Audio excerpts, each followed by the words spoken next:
Yogena chittasya padena vacham malam sharirasya cha vaidyakena yopakrotam pravaram muninam patanjalim pranchaliranatosmi stuve patanjalim vyasam shankaram cha munitrayam katra sutrasya bhashyasya kramadvivaranasya cha.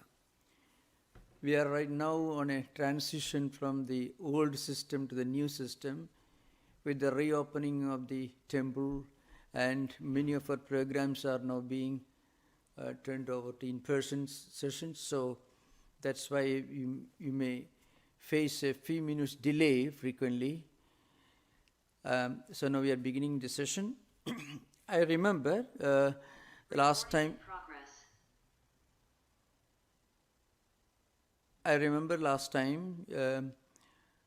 some of you raised a question regarding Sabichara, Nirvichara, Sananda, Nirananda, and different forms of Samapatti. So I want to address those questions at the beginning of the session. First of all, what Samapatti means, that's what I want to make clear. Now, this is a word frequently found in Buddhist literature also. They speak of 8 kinds of Samapatti, which will, in fact, we will have occasion to discuss those different forms of Samapatti according to Buddhist tradition. On a later occasion, there are some sutras which may be considered to be a reference to some Buddhist schools of thoughts. Now, this Samapatti is being interpreted in different ways. So, to understand precisely what this means, we have to understand the difference between Samapatti and Samadhi. As you know, Samadhi is the last stage of Ashtanga Yoga. Yama, Niyama, Asana, Pranayama, Pratyahara, Dharana, Dhyana, Samadhi. These are 8 stages, 8 angas of Ashtanga Yoga. And this Samadhi is, of course, the last stage in Ashtanga Yoga.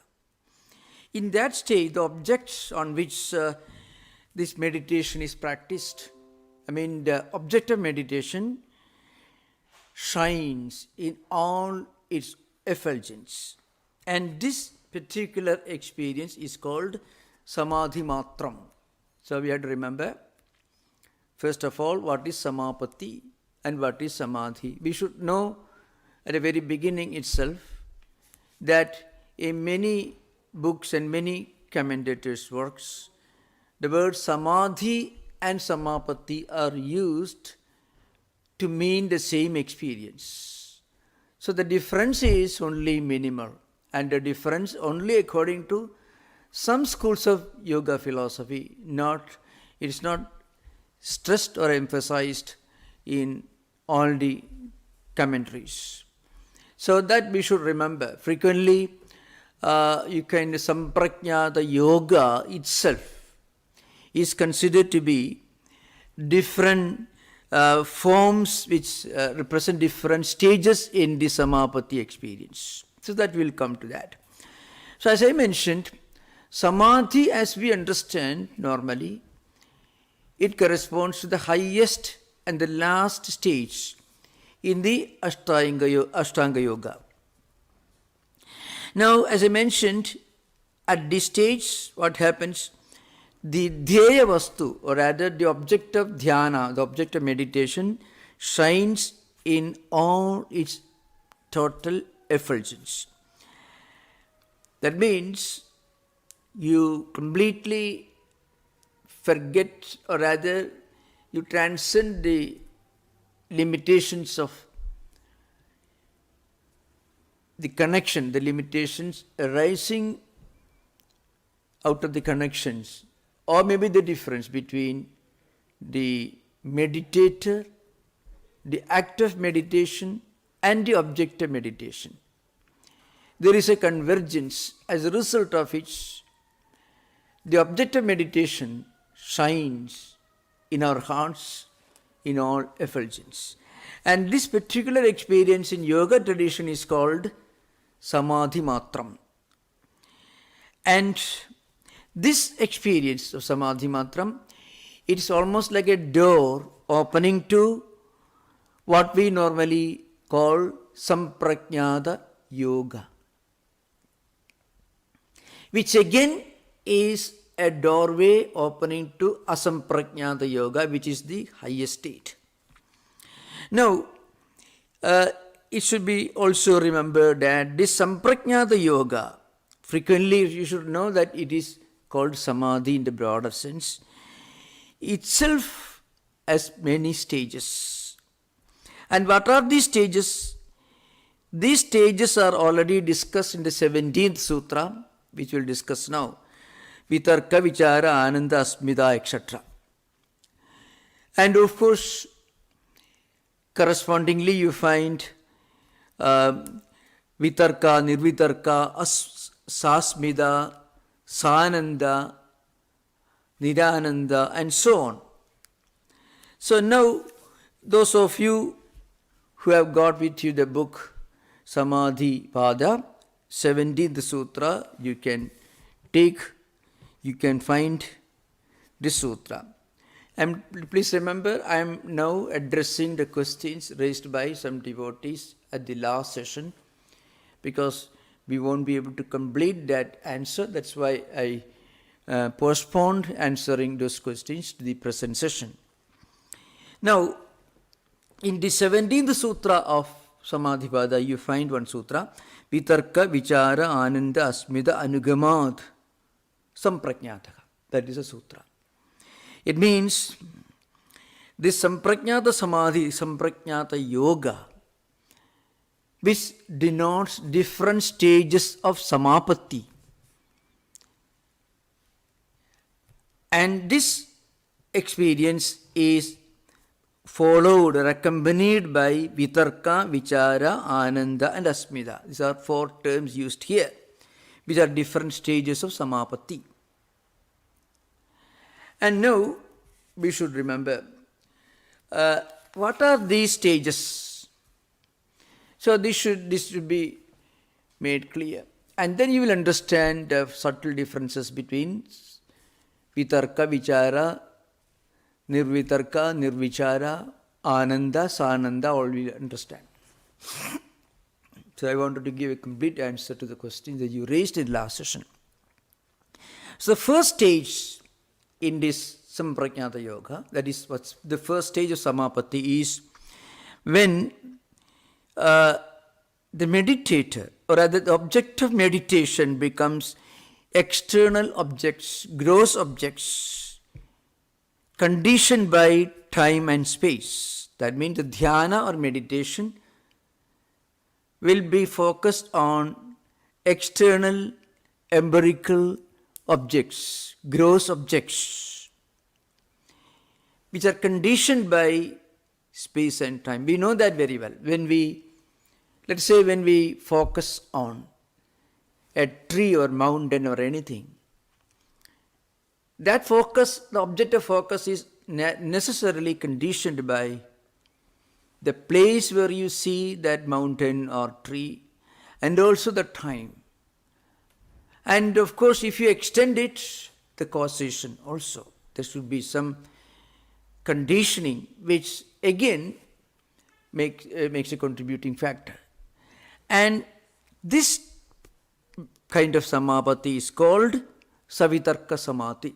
Savitarka Samadhi or Savitarka Samapatti, especially in the context of the 17th Sutra. So, what happens? Why is called Savitarka?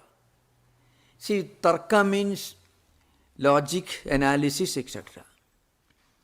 There is an analysis, means you understand things conditioned by the shape of the object, the place where you see, and also the time when you see that object. So in that sense, there is a vitarka there is a conditioning there, so it is called Savitarka Samadhi or Savitarka Samapatti. Next stage is called Sukshma. Next is called Sthula. So remember, the next stage also is Sthula. Sthula means gross objects, but there is one difference. When you experience, when you focus on the same object, external Sthula or gross objects, without this conditioning of time and space, then it is called Nirvitarka. So in other words, when as a result of this advanced practice of yama, niyama, asana, pranayama, pratyahara, dharana, dhyana, and then samadhi, the first stage. In other words, the first part of samapatti or samadhi is when you focus on some external gross objects that is called sthula vishayani in Sanskrit it's called. That's a commentator's language. Also Patanjali's language, means external objects. It is called Savitarka, Samabati, and the same external objects, when you focus on them without the conditioning of time and space, it becomes Nirvitarka. Actually, if a person can focus on any object from memory without the association of Shabdartha Jnana, without the association of some kind of conditioning, then you will be able to remember it. To give an example, this is a simple example. Suppose you see a tree in a particular place. Your first tendency will be to remember, to focus on that tree, and at that stage you will be able to focus on that tree only in association with the place where you see the tree, maybe the time when you see the tree, and also maybe other factors, how you reach the place where you saw the tree, and so many factors will be there. Now later on, if you can remember the same object, focusing on it, after dissociating, without association of time and space, you'll be able to remember it better. So as we go from gross to subtle, our ability to remember things becomes sharper. In fact, this explains the ability of yogis to read and remember things even after a long time. So that's one of the fundamental characteristics of a practice of the practitioner of yoga is a yogi will be able to remember things. Not remembering external things, what he reads, what he thinks, all that he will be able to remember. So the natural faculties of mind will increase. This is a journey from gross to subtle, from subtle to more subtle, and so on. In our life also, whatever we do in a subtle manner, we may be doing without any conditioning. Now, the third stage, it's called Sabichara. And when you can remember things at a subtle level, that is called Sukshma Bhutas, within the conditions of time and space, it is called Savichara. Sukshma, you should remember, every external thing has a Sukshma dimension. Every gross object has a subtle dimension. It's called Sthula Bhutas, means external objects. What we see with our eyes, what we experience at the empirical level.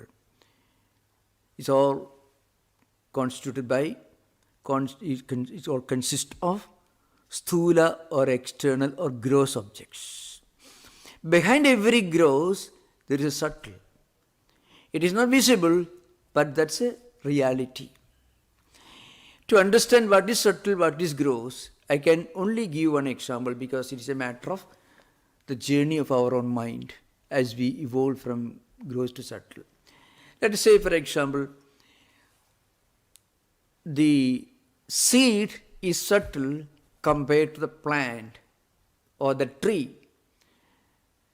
The gold as such is subtle compared to the golden ornament which is made out of gold. The gross always is dependent upon the subtle. That means the sthula is dependent upon sukshma.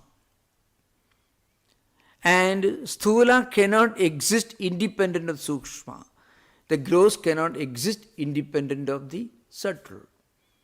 The golden ornament cannot exist independent of gold. A mud pot cannot exist independent of mud out of which it is made.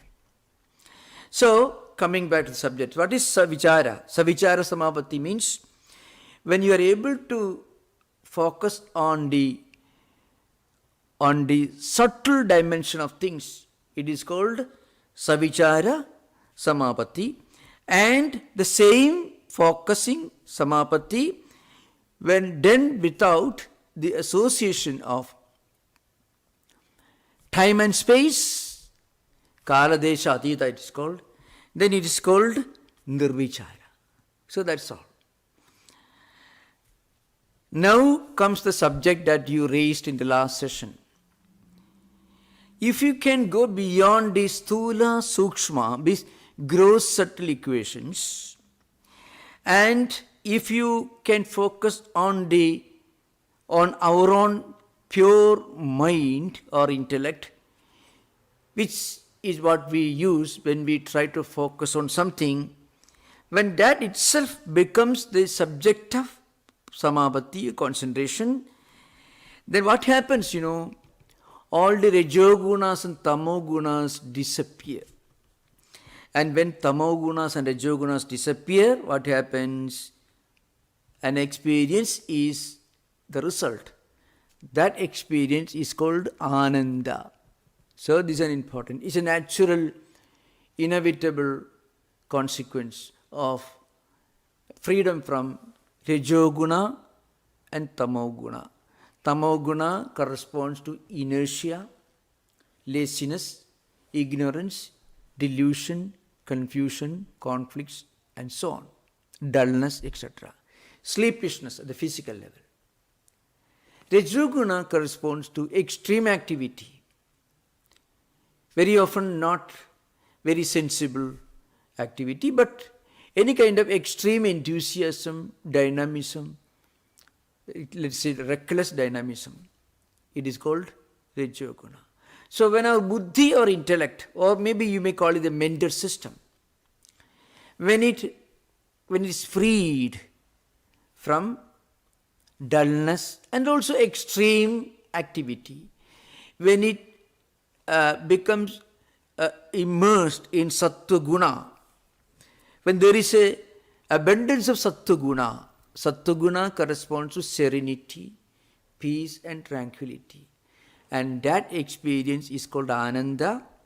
And the Samapatti, which is accompanied by this serenity, this calm, quiet attitude, it is called Sananda. So now you have got the answer. What is Sananda? Sananda is one of the Samapattis, one kind of advanced stages of Samadhi or concentration in which you get complete freedom from extreme Tamoguna and Rajoguna, extreme dullness or ignorance, and also you get freedom from extreme activity. And when you actually in your own life, when do we feel a kind of inner serenity and peace and tranquility? When we are able to remain in a state of inner peace, inner fulfillment. It is not a state of inertia, but certainly, obviously, it is not a state of extreme activity. It is a state of serenity. And that state is called Sananda. So this should be kept in mind. Remember, these classifications are not accepted by many commentators. Vijnana Bhikshu is the only commentator who divides the Samapatti into Sananda and Sasmita, etc., Nirananda, Nirasmita, etc. In fact, this is not a common, it is not very common. Vyasa and other of the fundamental commentators are not very much into this kind of classification. It is Vijnana Bhikshu who is the only commentator Yoga Bhashavartikam, who actually who upholds this view. I mean, there is such a Samabati, where you are free from all the Joguna and Tamoguna, where you enjoy this Ananda, blissfulness, serenity. And that should be kept in mind. It is only a fringe, small group of yoga philosophers who insist on this kind of experience. So this is the fifth state. The sixth variety of Samabati is called Sasmita. What is that?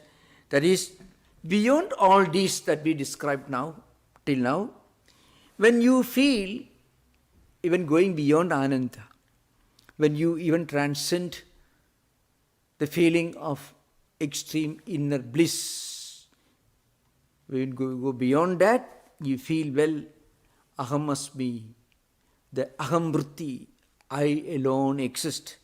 And that is called Asmita, and that experience, when you attain a kind of Samapatti, a Samadhi experience, concentration, which is accompanied by this, well, I am, that feeling, Aham Asmi, I am, that awareness of our own inner self. It is called Sasmita. Sasmita means along with Asmita. Asmita means Aham Vritti, I am. That means Sananda means accompanied by Ananda, which means accompanied by inner bliss. So these are the 6 stages in the evolution of Samprajnata Yoga. It's called Samapati, which are advanced stages on the way towards Asamprajnata Samadhi, which is the highest state. So this is the answer that I wanted to give when some of you raised this question. It is an important thing to remember. It is a gradual evolution. One cannot say one stage is superior or inferior.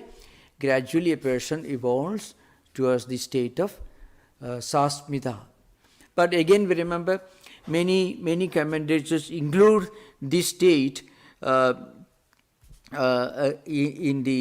in some other. For example, Patanjali, of course, according to many commentators, Patanjali has included this Ananda and Asmita, meaning this Ananda and Sasmita Samapatti within the categories of Vichara Samapatti itself.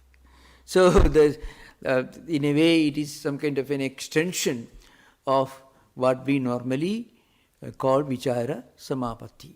So, otherwise, Ananda and Asmita do not find their reference in many of the commentators. But the important point, remember, as I mentioned at the beginning of this answer, and also towards the end of the last session when you raised this question, I mentioned in all these experiences, different stages of Samabati, there is the presence, the inevitable presence of inner peace, inner tranquility, and inner bliss. So in that stage, in that sense, we can say Ananda is an inevitable component of any kind of spiritual practice. So thank you. Now we will come to the next sutra that we are supposed to discuss today. That sutra is 45th one, Sukshma Vishayatvam Cha Alinga Paryavasanam. These are some of the more difficult sutras in the Patanjali system. So it requires some cross reference also. So Sukshma Vishayatvam, what it means? It means all Samapatis which belong to the Sabichara, Nirvichara categories. They are called Alinga Paryavasanam. They all end, they terminate, they conclude in Pradhanam, Prakriti. That's the meaning. Now, those of you who have got the book, you can refer to, let us say, the Sadhanapada, 19th Sutra, where this Alinga word is used. Those Vishesha, Avishesham, Alingam, Alingamatra, Alingani, Gunaparvani, mean Vishesha, Avishesha, Lingamatra, Alingani. So, Vishesha is there, Avishesha is there, Lingamatra is there, Alinga is there. So Alinga, the word Alinga is used in the 19th Sutra of Sadhanapada. What they means is Lingamatram. Lingamatram means the first evolute of Prakriti, Pradhana, which is Mahattatvam, cosmic intelligence, so to speak. Alinga means Mula Prakriti itself. So, Lingamatram technically means the first stage of Mula Prakriti. That is Mahattatvam. Alinga means Mula Prakriti itself. Now, having kept that in mind, let us say this sutra, Alinga Paryavasana. What it means is, all these external objects that he calls Sthula Mahabhutas, now they all constitute evolutes or effects. It's called karya. To understand, effect or karya. Karya means the effect, the result. To give an example, the tree or the plant is the karyam or the result. Seed is the karanam, the sukshma. Like that. So I'm giving an example, that's all. So, what we normally understand by external objects, sthula vishayas, they are all external things. Now, above that, above the sthula vishaya, there are called tanmatras, which are sukshmas, subtle. Then the different senses, mind, ahankara, and mahattatvam buddhi. All these constitute practically these evolutes. Means they all end in pradhanam or prakriti. That's the idea behind. Sukshma shayatvam cha alinga paryavasanam. All the subtle objects, tanmatras, mind, different senses, the jnanendriyas, karmendriyas, the senses of action, senses of perception, intellect, and the cosmic intelligence, mahattatvam. All these are evolutes of Prakriti or Pradhana. So, as a result of these Samabati practices, meditative practices, a person will start his journey back to his own spiritual nature, towards his own spiritual reality. To give an example, well, I can give one. This is the only way to explain this. Let us say normally an average human being, he connects with the external world in his everyday life.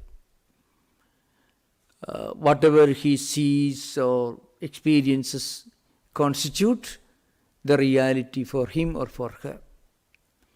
But when you practice meditation, when you practice, let us say you begin your yoga practices, let us say from Kriya Yoga, Tapas, Swadhyaya, Sapanidhananani Kriya Yoga.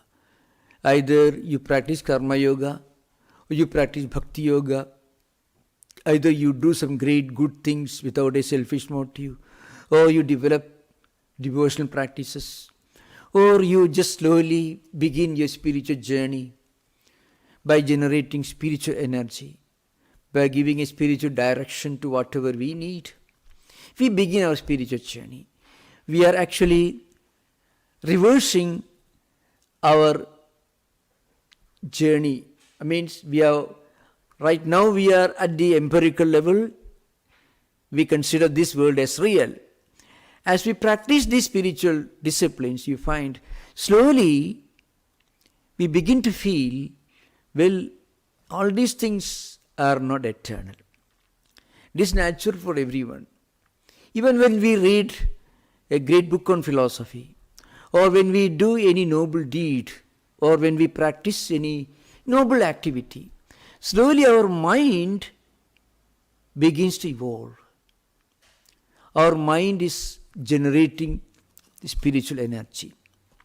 Slowly our focus and attention are drawn away from the external things. We slowly begin to believe, well, this world with all the enjoyments and pleasures is not the only thing I should care for. There are higher things that I should care for. There are higher values, higher things I should focus on to make my life more meaningful. There are other interesting and greater things worthwhile, higher values to develop.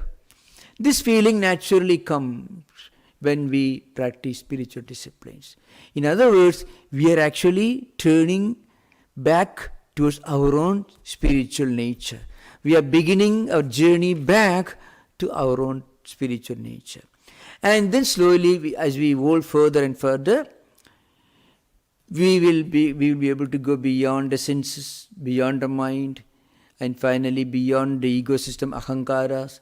And of course, eventually we reach Mahatattva, the higher purified intellect level, and finally we will reach reach the Pradhana level, Prakriti level. That's the beginning of evolution. You should remember, I already explained at the beginning of the session. Yoga philosophy, it takes its metaphysics, its logic and its epistemology all from Sankhya system. And according to Sankhya system, there are two fundamental categories. Pradhana, that is Prakriti, another name, and Purusha. Purusha is our natural state. Purusha is effulgent. Purusha is never bound. Purusha is eternal. That's our true nature, true identity. Prakriti is Jada. It is non-effulgent. And from Prakriti, we slowly start our descent, downward journey. We reach the intellect level, then we reach the ego level, from Mahatattva, then Ahangara, from Sattvika Ahangara, mind emerges. So Rajasika Ahangara and Indriyas or senses, and of course from Tamasika Ahangara, the Panchatarmatras and then external objects, Panchamahabhutas. So like that, we start our descent through evolution, and yoga practice helps us to reverse the journey. It's called Pradiprasava in the yoga language. It means counter evolution or journey back to our own true nature.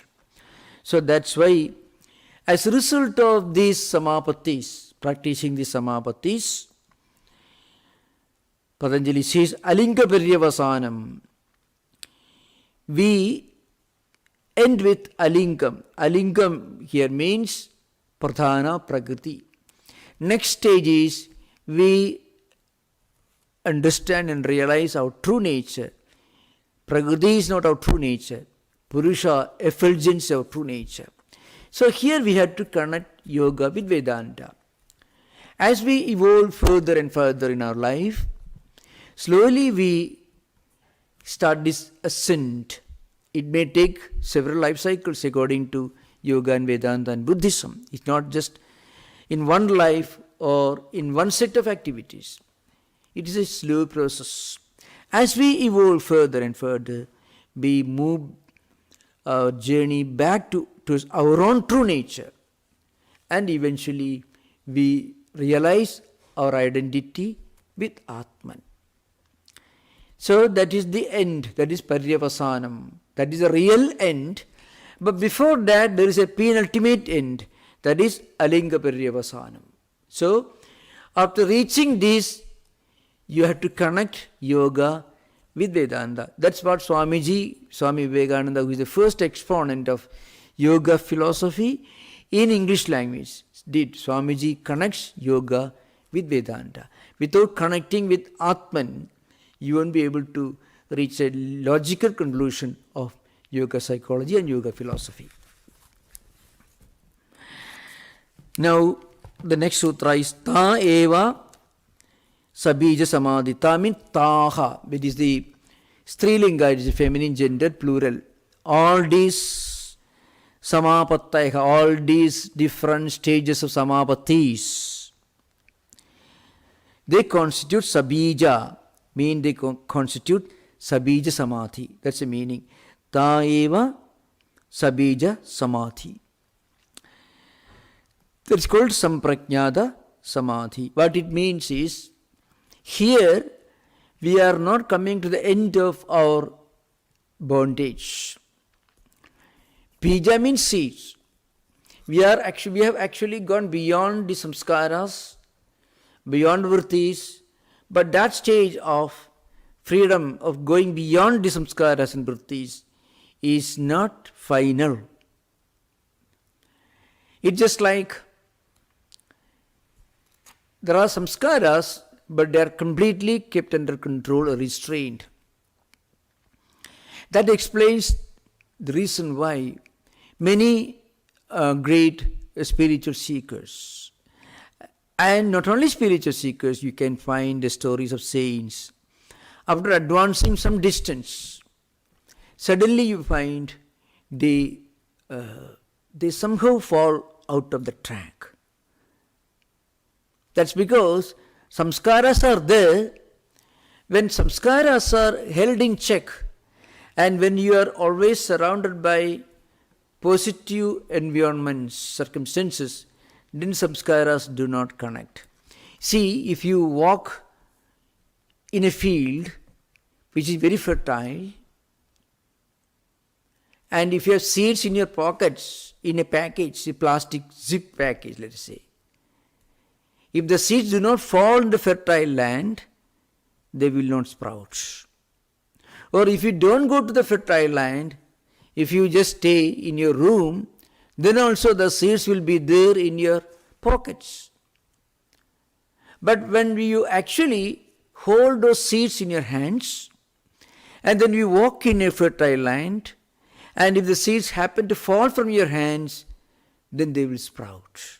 Similarly, when we are able to restrain our samskaras and impressions to some extent, through all these spiritual practices, yoga practices, and so long as we keep ourselves away from negative or harmful circumstances which are conducive to trouble and problem. If you are keeping yourself away from them, you are safe. But if somehow you happen to connect with the appropriate set of circumstances which can cause these samskaras to sprout, there will be trouble. So you can find it. I cannot explain this better than giving the story of Jadabharata. It's a classic story in the Bhagavata Purana. It's a devotional classic.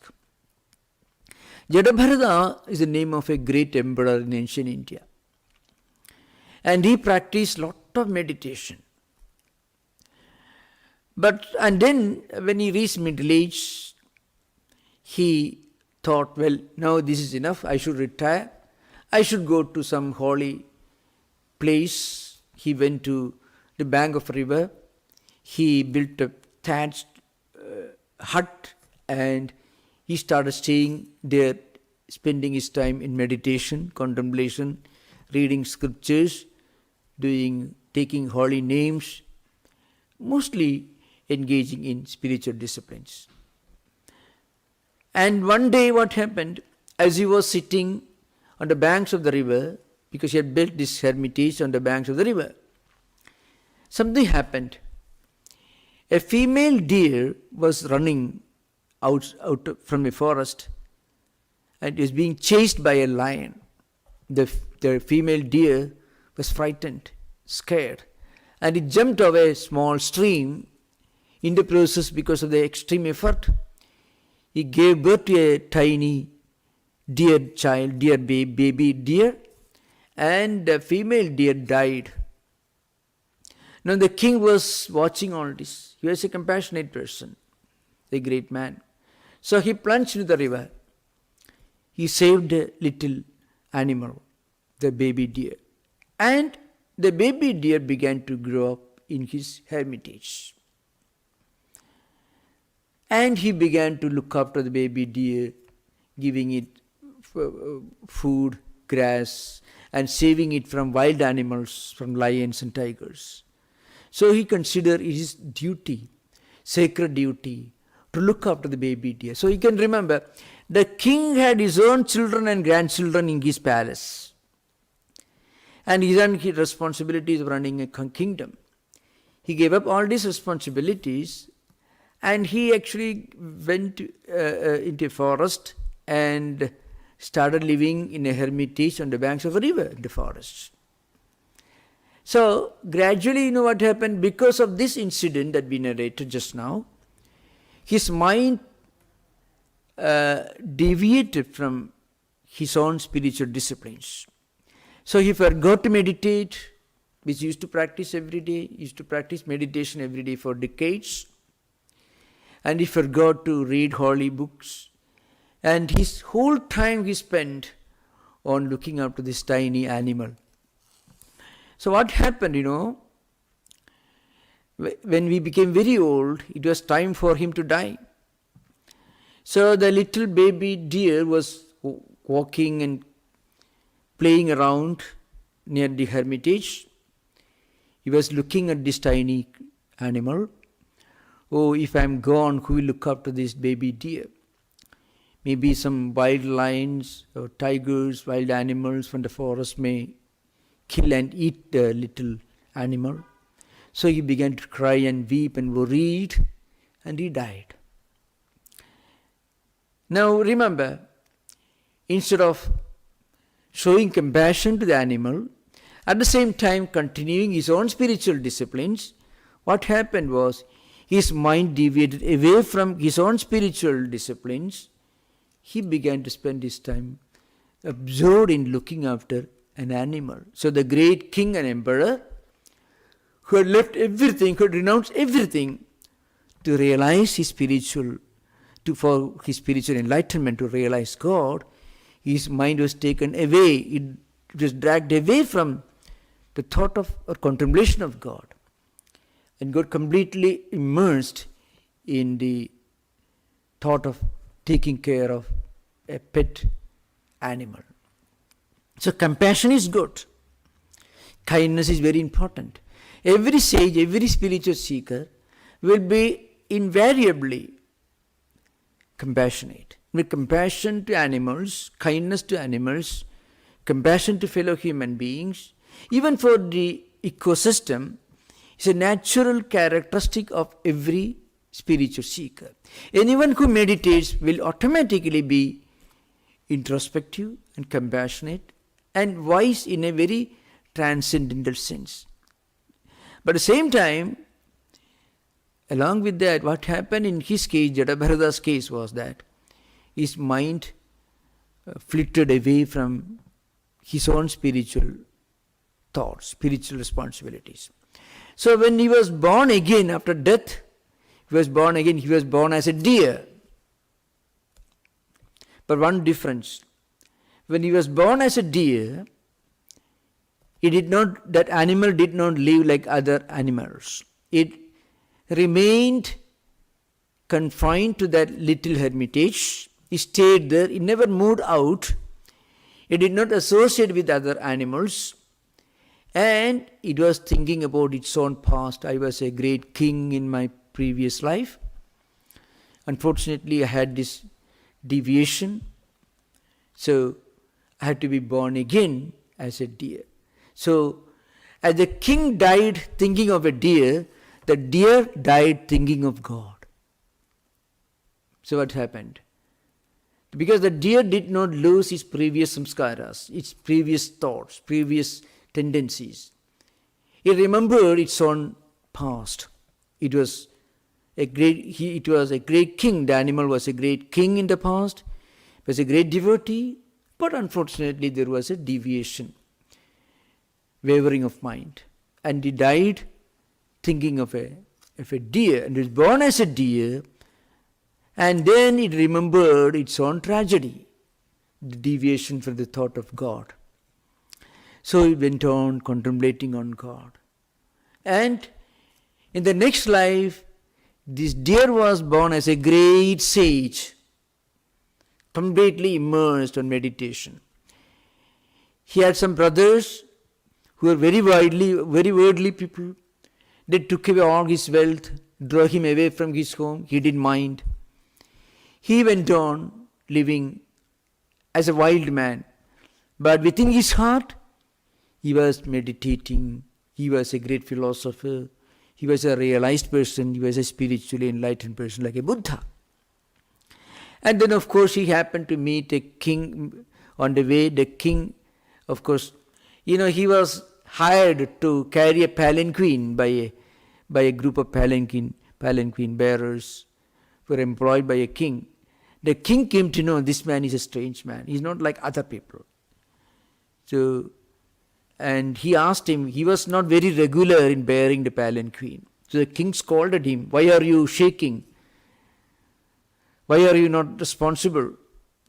Then the palanquin bearer, who was the deer in his previous life, and a king, a devoted king in his next, still previous life, "Whom are you asking this question? My body or my Atman? And what's the end of this journey? Where are you going? You are going in this chariot? Where is your destination?" The king had read all the Upanishads and scriptures.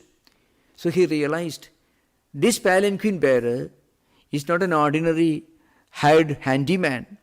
He's a great philosopher, he's a great sage. The king got down from his palanquin, bowed down to this great person. "Who are you? You ask these questions. You don't look like, your words don't sound like the words of a normal person. You must be a great yogi, a great spiritual man walking incognito." Then there is a long dialogue between Jadabharata and the king, Raghugana, in the Bhagavata Purana. And that discussion, that debate is one of the most classical debates on the higher spiritual philosophy.